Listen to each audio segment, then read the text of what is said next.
Hey, Claudia. Hi, We're back in the saddle, girl. you're on me. Yeah. Well, I just wanted to do um, thinking about what we could talk about. We had talked about talking about natural law, what it is, and how important it is to really do a deep dive into the comprehension of what it means. And during that, I went back and I re-listened to our video called The Road to Freedom, which we actually recorded in May of 2015. And I think what I'd like to do today is just give a testimony to our own personal accounting of what that really means. And we often use the sword as a metaphor for truth. And so I just wanted to talk a little bit off the cuff about it. Maybe it can help others. So I'll start. And it's things run through the consciousness all the time, and we're certainly a good 6 years down the road of the rollout of the death cult on our planet, where I feel like many people are waking up, but they haven't been allotted the time or the challenges that both of us have been to fully integrate this process that we've been going through. So I really, my hat's off. I salute them all. The young people talking out, the ones that are digging down deep and showing the agenda, the ones that are showing, the doctors that are coming out, the virologists, the epidemiologists, all the very brave people that have chosen to stand in their ethics. And what I know is that we all have our own perspective. We all have our own language. But the most vital thing behind that holds us upright is our dedication to truth as we know it. We're all going to have a little different version of it because we're all a little different. And so I think the thing that I really want to say to a lot of people right now that are struggling through this, I became very, very weary over the last year, just so weary, so tired of watching all these lies. I mean, just one lie after another, and weary of seeing the people that were swallowing the lie. The ones that don't understand what their own sovereignty is. They don't understand that they are divinely created and that we were given everything we need within ourselves to find our own truth. And it does take courage, and it does take investigation, and it does take weeding through massive amounts of information sometimes. But primordially, it's really accepting and loving yourself. And that's hard. That's hard. I know. We were all raised in a society that didn't teach us that. It didn't teach us our connection to nature. It didn't teach us. It taught the opposite and still does. Right. So the whole destructive process of tearing down your false paradigm, getting rid of your false belief system, stop acting like they trained you to act and become an authentic being, it's painful. It's painful because you feel like the rug or the world is being ripped away from you time and time again. The ground that you thought was solid is gone. And I really, I talk to a lot of people. I have good friends, and it's like I watch everybody is in a process of letting go. But when go ahead, Claudia. I would like to add here, it's also tremendously liberating when you suddenly realize that life is not about what to do others tell you is right, especially so-called authorities. But when you figure it out yourself and you can stand in the midst of, 1 million people who all go one way and you walk the other. And it is incredibly liberating because then you wake up and you realize, well, I do know the difference between right and wrong. And I wouldn't want to miss that for anything. Exactly. And that is the call right now. The call went out for freedom. And I think far too many people are still stuck in the paradigm that somebody else is going to give you that freedom. There is nobody on this planet. Nope. Nobody that's going to give you that freedom. No. And so, while there are many still stuck in the political paradigm and they still think that that's going to be resolved there, it's not. It's not. It will not be resolved there. However, during that process of each individual going through what they have to go through till they come to that realization. And then this is what I see building on in the inner realms right now. There is a great convergence of, you want to call it light, you want to call it consciousness, you want to call it truth, but it is converging. And so in a certain way, we struggle to put words to what's known because it is the unknown that we know. It's the nothing. Right? And, if anything I can give people is when I listen to them, when I hear them, is just to be able to hold that really sacred space that they're going through their own process. There's long held beliefs we've had that are really need to be jettisoned right now. Even, within all the religious cult systems out there. So much. Yeah. Well, I mean, really, that was one of the things that I think we did a good job on our video was that, showing that these black robed priests, these black robed judges, these black robed ones, right, that claim authority over others, right, or the representatives of the cult system. And there isn't anybody that really gets up high into those structures that isn't part of it. And so let's wake up. I guess that's my biggest message. And when I think of the sword, and you and I have long held the sword, right? It's like removing Excalibur from the stone and putting it upright within yourself. And it gets forged. It gets forged in the fire of your rage. It gets forged in the fire of your passion. But once it becomes forged, and it's upright, and you could even like metaphorically put it as your spinal column or your navigational, that you are true due north, right? You will not be misled. And you will find it comes into that because it's a resonance. It rings out and it's part of you.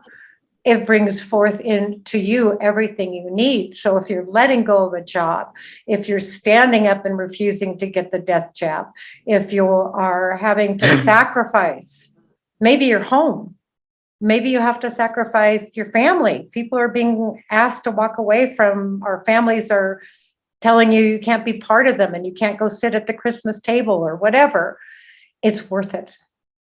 It's worth it. You're best off by starting to accept yourself and your own company, because you will find that enjoyable quite often.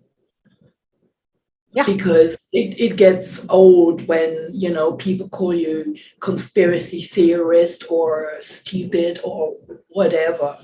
And then, you go within yourself and you sit out on the balcony or even on your bed or whatever. And then you just think, yeah, maybe I am, but I'm in the right place right now. And I'm on the right path. And that's very satisfying. Right. I find. Well, it is. It is. And I feel like more people are finding out that truth. Right. And the long forgotten listening to the silence or the subtleties. I was talking to a friend the other night over dinner and I'm like, it's really subtle. The field I'm in is very subtle. It's not screaming at me. It's not yelling. It's like laying in the sun on a cold morning. It's just there, and sort of like, I always imagine like a bubbling creek of water. So it's, it's there. Occasionally you even hear it or feel it. And it's kind of tranquil and beautiful. It is.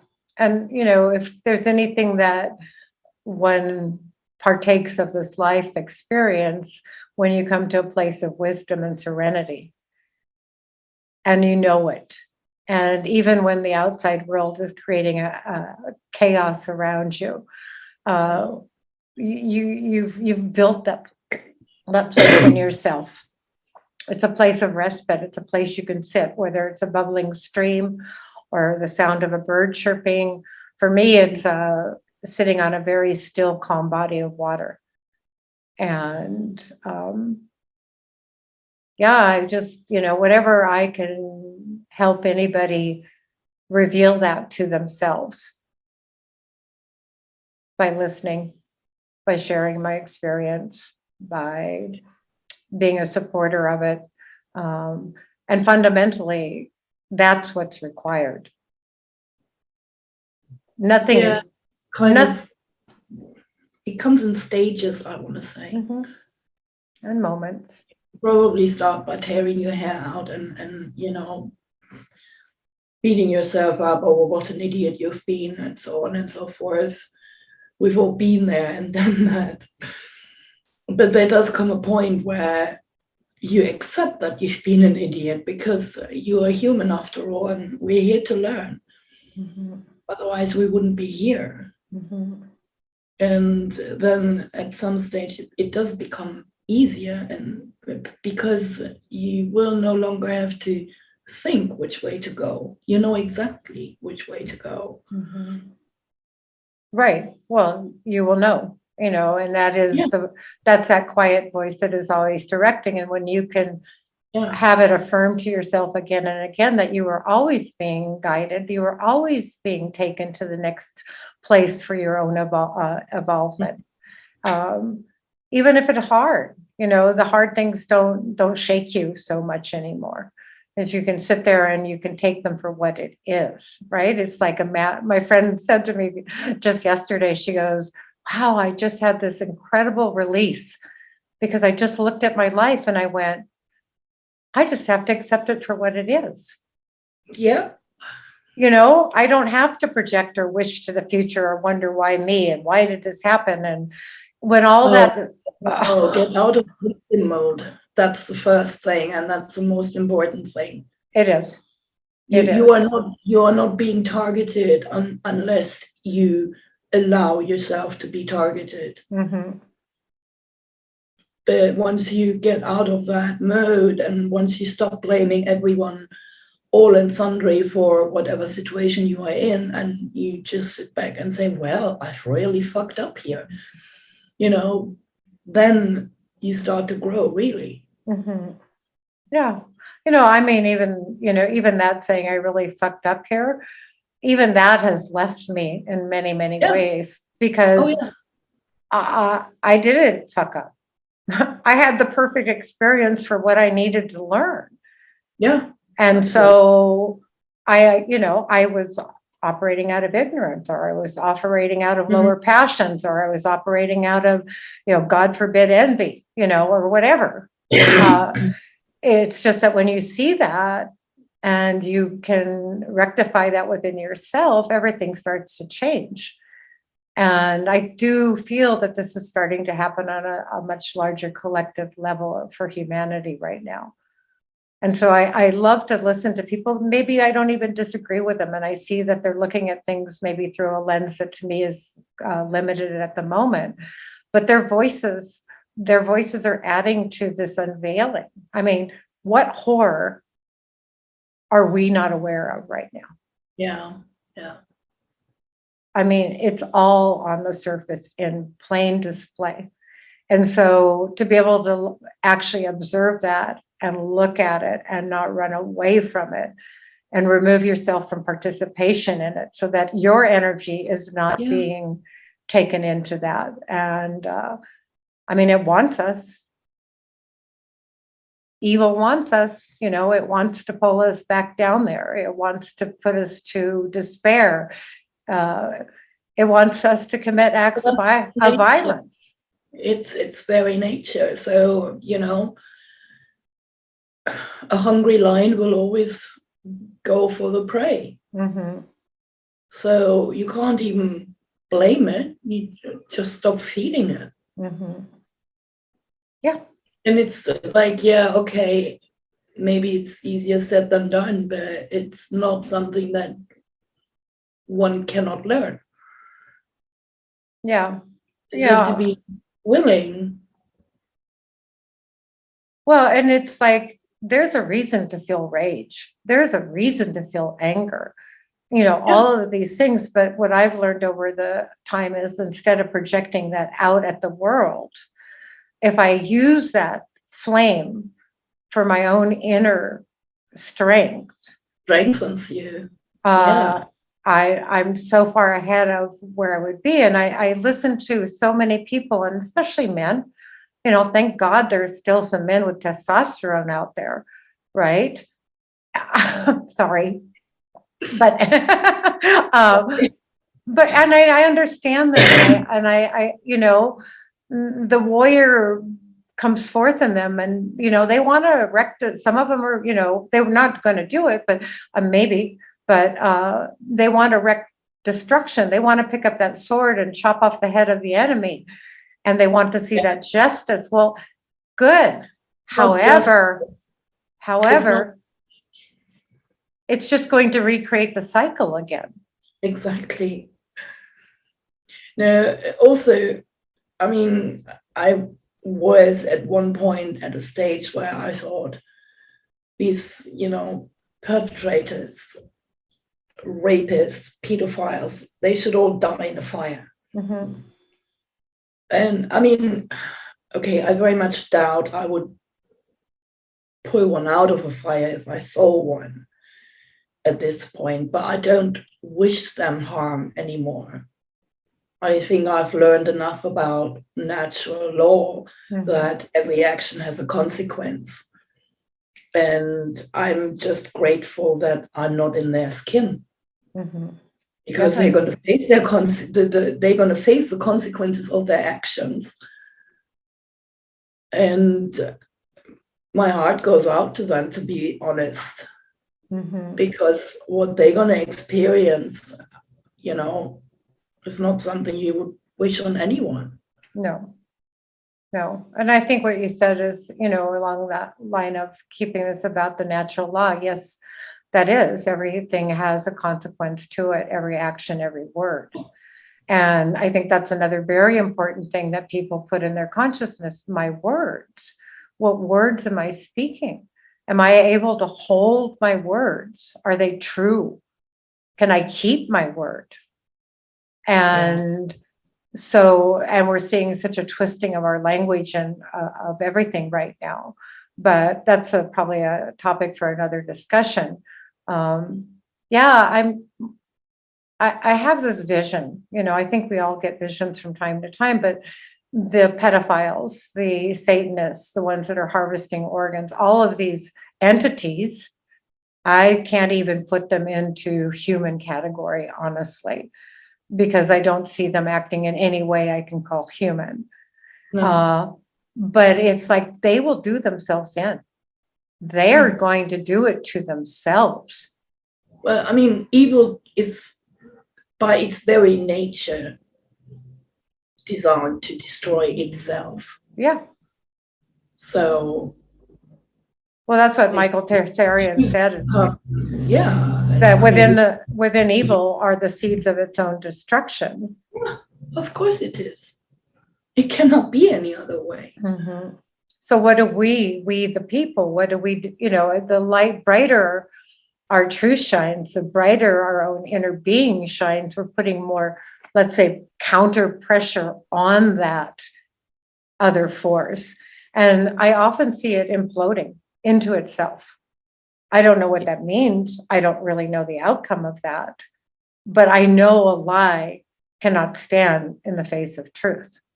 No, and that's one thing I want to pick up on, because I've noticed in talking to a number of people, they think to not lie simply means to mostly not lie. People, you're not going to get anywhere that way. Either you are a liar or you are not. And if you want to stand in truth, then don't ever lie. Don't say, I'm hungry when you're not hungry. It comes down to simple stuff like that. You know, don't say, I want to go out if you want to stay home. And it's little things. They are lies too. To yourself. Don't do them. Well, there's another aspect to it, and it does take practice, which is when you don't speak your truth. And I do know that a lot of people have a hard time because they don't like conflict, or they don't want to hurt somebody's feelings, or they don't want to, upset the apple cart, and so they hang on to something that they know is true to them, and they can't get it out, right? And so it becomes, for me, an imperative that I do speak my truth. Sometimes they may have to modulate it in tone depending on who I'm talking to. But if I don't, it's almost like a festering inside of me that won't leave me alone until I find some expression for it. And there isn't always a way to express your truth. There always is. So even I think silence. What? Even through silence. Well, yeah. And that's another beautiful, Claudia, because if you're standing in that self-sovereignty and that authority that's given to you as a creation of life, that's it. All right. That's my authority. I am a creation of life. So therefore, if I'm just emanating that, it does something. Oh yeah, it's quite profound. Definitely. Yeah. So, I think there's a lot of people that could very, very much benefit from really studying natural law. And also this thing that I want to do next, which is peel back some of the layers of the lie of history.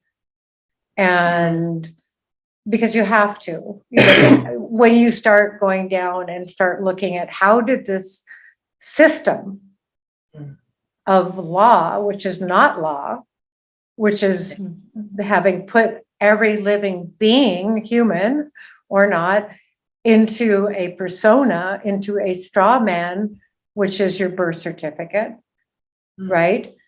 But it's dual, because it's not just understanding that you're a resource that's being bought and sold and traded from the moment you're born. And it has to go deeper into that spiritual understanding of it. But it's really valuable to start peeling back that piece of it, because during that process, you start to see how this was all laid out. Yes. And it's very empowering as you pull back the layers, because you will realize soon that, oh, hang on, I'm not a person. They only make me a person, or they are trying to. But they speak about the piece of paper and not me. That is quite empowering. And then, the next thought may be, I'm not a slave after all. They only try to make me believe I have to follow their ridiculous orders. And it goes and goes and goes. And, the further you go, the more powerful you will become. Because you will, at the beginning, you only have maybe a glimpse of an idea what sovereignty means. But as you move along on that path, you start to stand in your sovereignty, and nothing can scare you anymore. And even when it does scare you, when something does scare you anymore, you can face it and deal with it and process it until it presents no fear anymore. It's a very, very powerful spiritual process that leaves you quite powerful. Yeah. And you appreciate beauty wherever you find it, which is another, well, it's beauty in itself to be able to find beauty everywhere around you. And that makes you peaceful. Because we weren't really born as warmongering. No. We might have turned out to be warriors in one way or another because, you know, we don't really have a choice, perhaps, or we decided that that's what we do if necessary. Yeah. Well, we do, as living men and women, have a right to defend ourselves against a tyranny or somebody that wants to steal from you or take from you. And, you know, that's very different than being a warlike being. You know, I mean, I take a lot of peace and respite from going back to the Native American way of life and the sacredness of it and the walk in beauty. You know, that I arrived at Standing Rock 5 years ago and today. And wow, I know it's crazy, right? And so much of that time, that year leading up to that and the year after, was spent listening to the Sioux and the Lakota prayers. And the one thing I said over and over and over: walk in beauty. yeah. You walk softly upon this earth, and there you find grace. And grace will take you through anything. She'll walk you right through the fire. She'll walk you through everything. She will protect you. And those experiences have never left me. And so that we hear reverberating through time immemorial, that we have as any memory we have left, there's always been wisdom. There's always been beauty. There's always been grace. There's always been these aspects, and there have been those among us that are here to preserve them, to preserve the reality, the living, become the living woman or man, right? And so that is an affront, a direct affront to the death cult, because when you embrace the living, yes, right, and whatever that is within you, it's taking that moment. Like right now, I get to look at finally a beautiful blue sky and the sun shining down. It's just and gratitude. Yeah. Oh my gosh. I mean, fundamental. I think we're wandering off the topic of natural law, but yet what we're talking about is the natural law. You know, it's the living of it. It takes much to learn. I mean, know one thing, you know, that the only crime is theft, whereby it doesn't matter what kind of theft it is. You cannot just steal possessions. You can steal all kinds of things. Yeah. Oh, it's subtle. I mean, you can steal somebody's dignity. You can steal somebody's voice. You can steal somebody's energy. You can try to coerce somebody subtly into doing what you want them to do. You know, those are the self-reflection points within your own self, to always have that present. Even under common law, theft is the only crime. It's also a trespass. Right. And then you're good to go, good to live on this earth. I agree, Claudia. Yeah. It's so simple, isn't it? Well, it is simple. It is it's so simple. Become very suspicious when you hear something that sounds terribly convoluted, because that's not how it's meant to be. And you can bet that this is coming from, you know, the other side, the side of evil. Right. Yeah. I mean, I've listened to so many people over the many years. And if they're not speaking in a very simple way and getting right to the heart of the matter, is at work, then also really doing is, well, they're putting together a narrative according to what they see. And it can become very, very, and then I've watched so many like very intelligent people put together let's say their narrative on whether Jesus Christ lived or didn't live. That's one that gets taken apart so many times. And they prove it. They proved it to themselves, and they're trying to prove it to the world. But they're missing it because there's a big difference to us whether he lived or not. no. Thank you. No. And And yet, truth will unfold itself when you stand in truth yourself, because as above, so below. You know. You just said something. Hang on. I don't want to belabor this point too much, and so we'll probably cut this short. But I would love to go back and look at this whole flat earth thing that's happening again. It's very much up in the forefront of a lot of people. And the one thing that I don't hear them talking about is the underworld.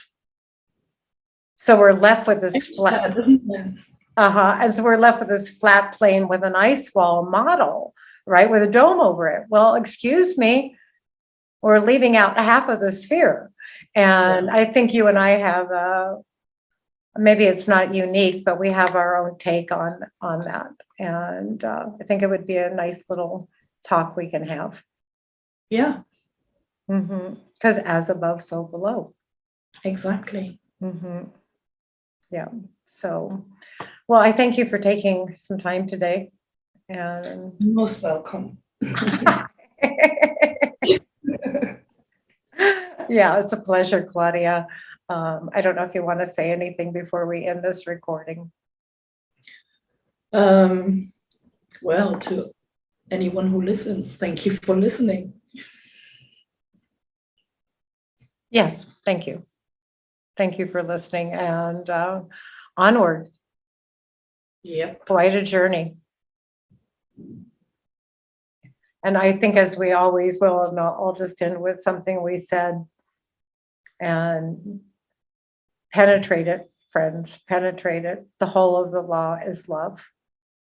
Yes. So until next time, Claudia. Until next time. Love you, girl. Bye-bye. Love you. Bye.